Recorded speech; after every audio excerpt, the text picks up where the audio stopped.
Bismillahirrahmanirrahim. Assalamualaikum warahmatullahi wabarakatuh.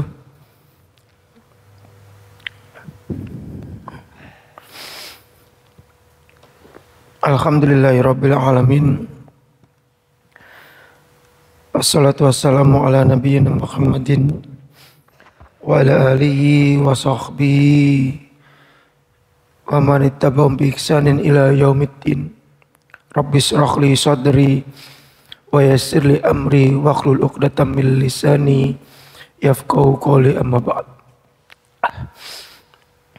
Bapak-bapak, ibu-ibu yang dimuliakan oleh Allah, alhamdulillah, ini kalau dilihat dari bagaimana setan selalu berjuang untuk melemahkan kita, jenengan semua paling tidak di pagi ini berhasil berjuang untuk memenuhi ketaatan kita kepada Allah Subhanahu wa taala, dan itu tidak mudah. Tadi dibacakan oleh imam ya, di surat An-Nisa ya, ayat 60 ya. Yuriduna ayyatakhakamu ila taghut. Jadi setan itu tetap menarik. Ini kalau kita berbicara manusia secara umum, pingin kita itu berhukumkan, pingin kita itu memiliki rasa takut hanya kepada yang tampak menurut manusia. Allah kan tidak tampak. Allah tidak tampak. Tapi yataka kamu ila taghut. Taghut di sini sesuatu yang kita takutkan. Sesuatu yang kita takutkan selain Allah Subhanahu wa taala. Kalau dalam konteks sejarahnya yang dipertuhankan.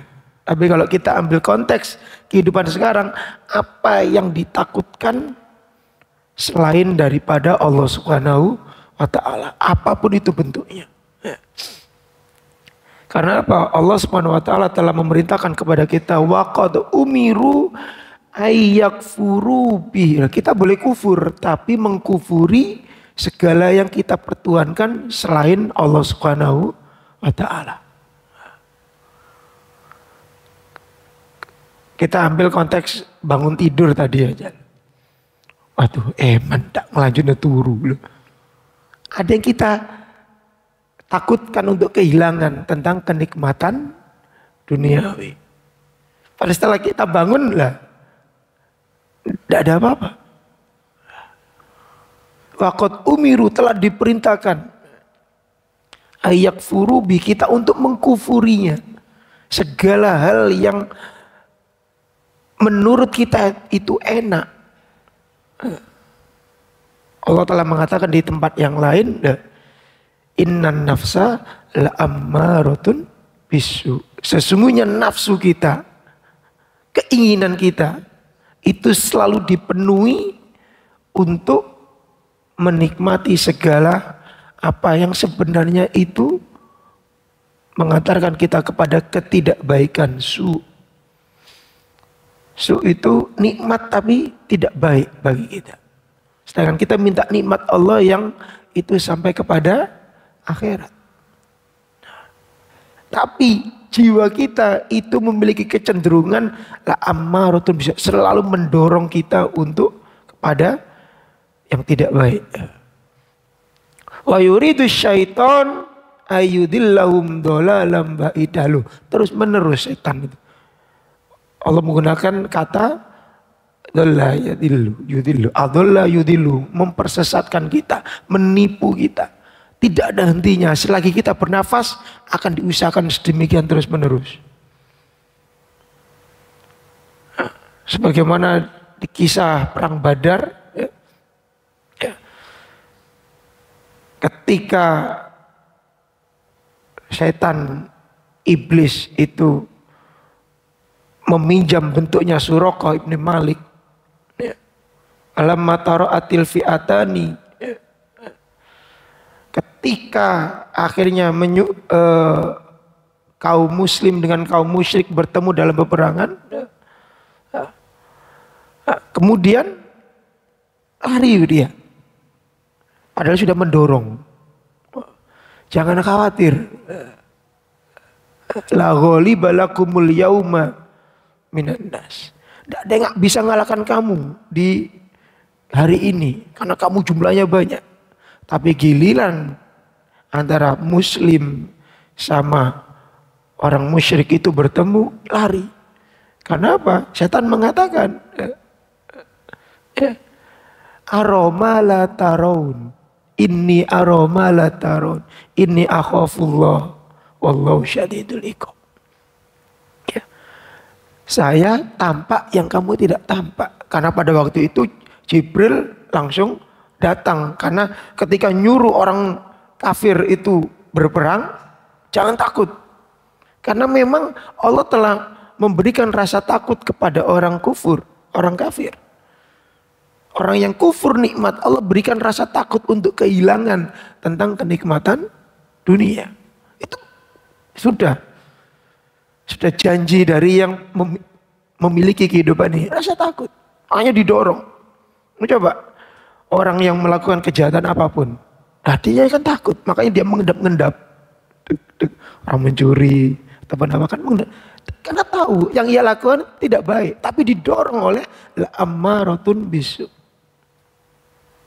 Setan pingin narik. Ya. Ketika mau lari dipegang tangannya dalam asbabun nuzulnya itu. Dipegang, loh kemana kamu? Terus diceritakan di asbabun nuzulnya itu Nabi malah melemparkan ngambil ngambil debu, yarmi ilahi. Langsung kelihatan karena memang tubuhnya Suraqah ibnu Malik. Tapi dimasuki oleh iblis. Iblisnya dipegang, makanya dilemparkan, akhirnya iblisnya lari. Dipercikkan debu itu ke mukanya Suraqah. Akhirnya dipegang oleh Jibril. Nah, itu dikatakan di situ. Ini akhafullah. Karena memang Suraqah itu lari, ditanya oleh kaum musyrik. Loh, kenapa kamu lari? Kamu kan yang menyemangati kami. Karena Suraqah itu memang jenderal. Kamu yang menyemangati kami. Kenapa kamu lari? Nah, itu dikatakan sedemikian. Andaikan kita bisa ngelihat, ya, tidak ada yang namanya orang kafir. Kalau bisa melihat, karena setan pun sudah mendeklarasikan dirinya, ya, yang aku takuti itu cuma Allah yang memiliki adab sangat pedih. Sedangkan kita, manusia, tidak akan takut karena tidak diperlihatkan.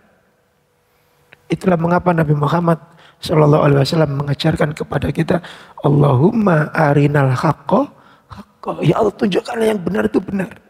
Wa arinal batila batila. Tunjukkanlah yang batil itu batil. Karena biar kita punya ketakutan yang sesungguhnya harus kita takuti, yaitu Allah Subhanahu wa taala. Yang kalau kita kufur kepada Allah, adabnya sangat pedih. Ya, manusia kebanyakan kan tidak mengetahui hal ini. Sehingga dia tetap kufur karena di depannya belum tampak adabnya Allah jika kita kufur. Maka setan memang ayyudillahum dolalan ba'ida, akan selalu menyesatkan sesesat-sesatnya. Di bab ini kita masih melanjutkan. Kalau di minggu yang kemarin kita bahas ketika Nabi Muhammad SAW mengatakan asyirku akhfa min dabibin naml. Ini perlu kita hafal maknanya saja. Asyirku, syirik itu akhfa, lebih senyap, min dabibin naml, daripada langkahnya semut. Nabi ditanya oleh Abu Bakar, ya Rasulullah, wal syirku illa ma abida min dunillah au ma da'du iya ma Allah. Kan bukankah syirik itu hanya kita beribadah kepada selain Allah? Normalnya kan sedemikian. Bukankah sedemikian? Nabi mengatakan tidak. Maka Masih ingat kita ya? Sakalatka ummuka asyirku fikum. Ketika ibumu diambil kembali oleh Allah, menurut pandangan kita kehilangan ibu kita. Ketika sesuatu itu diambil oleh Allah dari diri kita, menurut pandangan kita kehilangan sesuatu. Ketika melihat dari sudut pandang kita,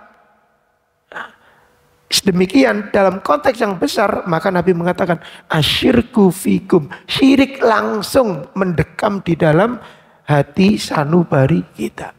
Karena kita merasa kehilangan, padahal segalanya itu milik Allah Subhanahu wa ta'ala, termasuk ibu kita.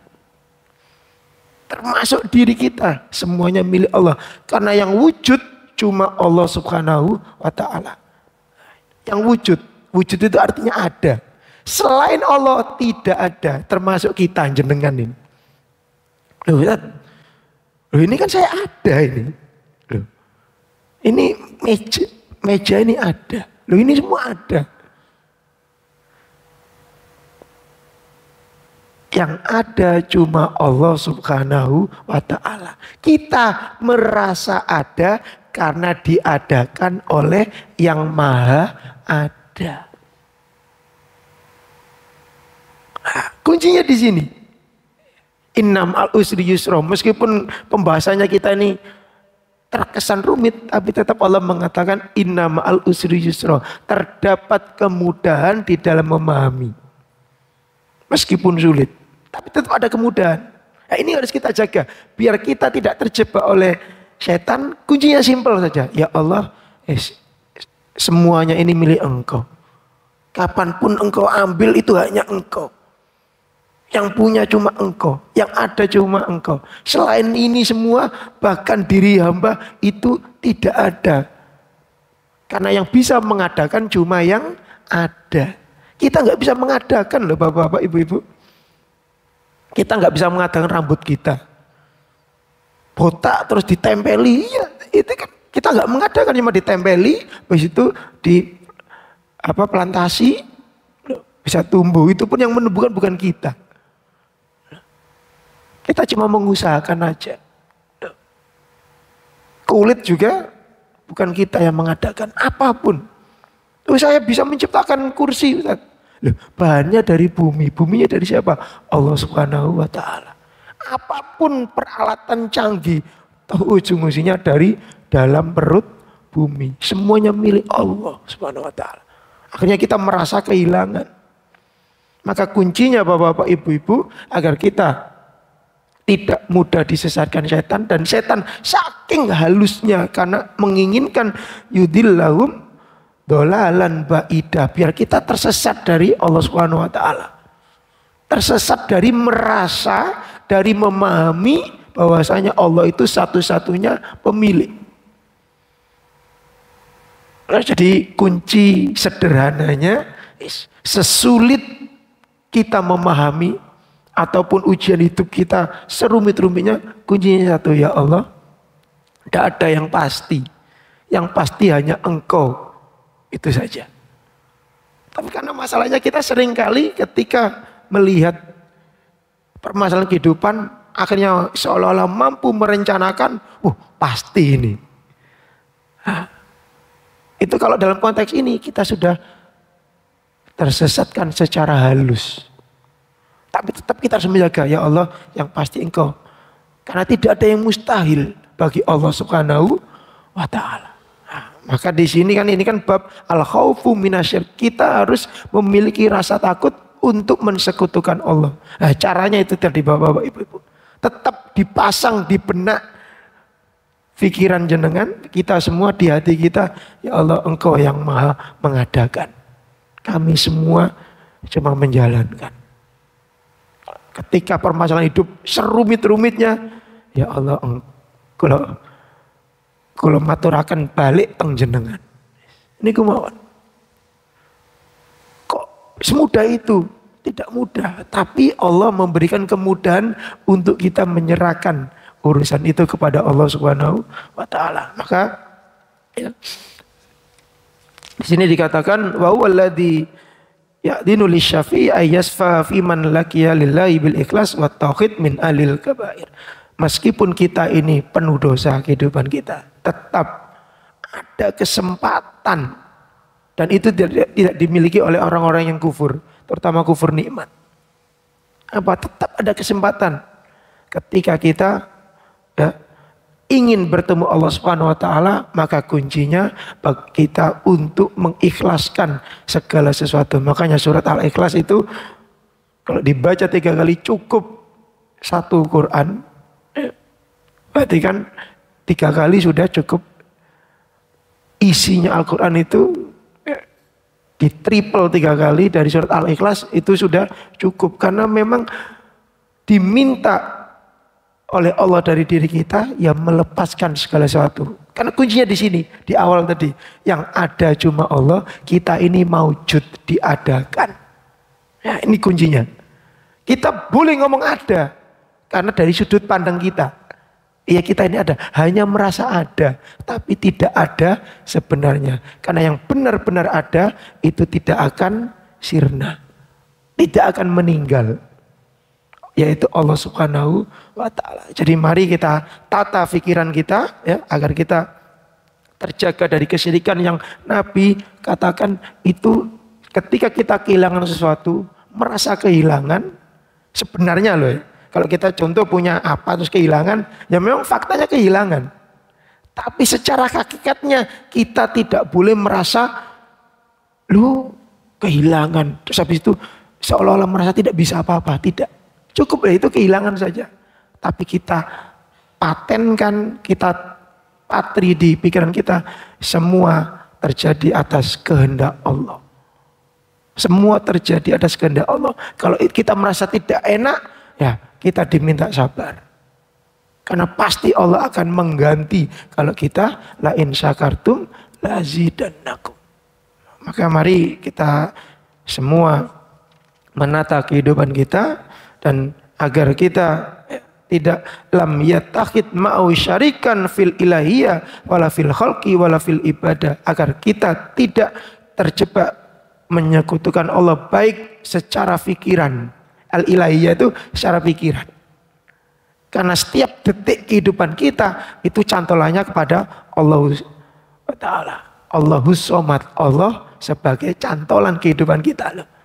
Saking hafalnya kita. Allahus Somad, Allahus Somad. Maknanya sedemikian.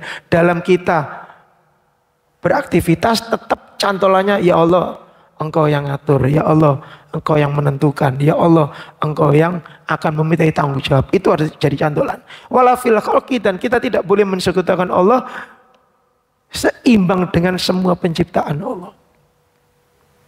Maka dikatakan Nabi sangat melarang kalau kita ketika berbuat sesuatu, insya Allah wasyita.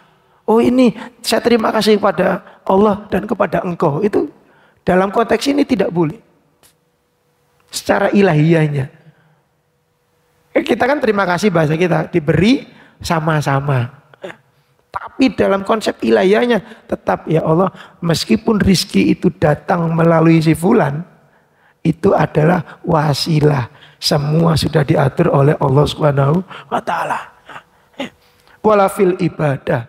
Apalagi ketika kita menghamba. Jangan sampai kita menggantungkan kehidupan kita mutlak kepada ciptaan Allah. Na'udzubillah min dzalik. Semoga kita terselamatkan dari tipu daya setan, baik dalam bentuk jin maupun manusia. Minal jinnati wan nas. Setan manusia gampang dilihat, tapi setan yang enggak tampak tidak mudah dilihat. Maka kita tetap berdoa kepada Allah, yaitu tadi Allahumma arinal haqqa haqqa, ya Allah tampakkan. Kita itu nggak mampu ngelihat, tapi kalau ditampakkan oleh Allah bisa ngelihat yang baik itu baik. Kita juga tidak bisa ngelihat kebatilan kecuali ditampakkan oleh Allah. Maka arinal batilah batilah. Semoga kita dalam perlindungan Allah selalu dan kita berakhir dalam fase husnul khotimah. Amin amin ya rabbal alamin. Subhanakallahumma bihamdika nasyhadu an la ilaha illa anta nastaghfiruka wa natubu ilaik. Assalamualaikum warahmatullahi wabarakatuh.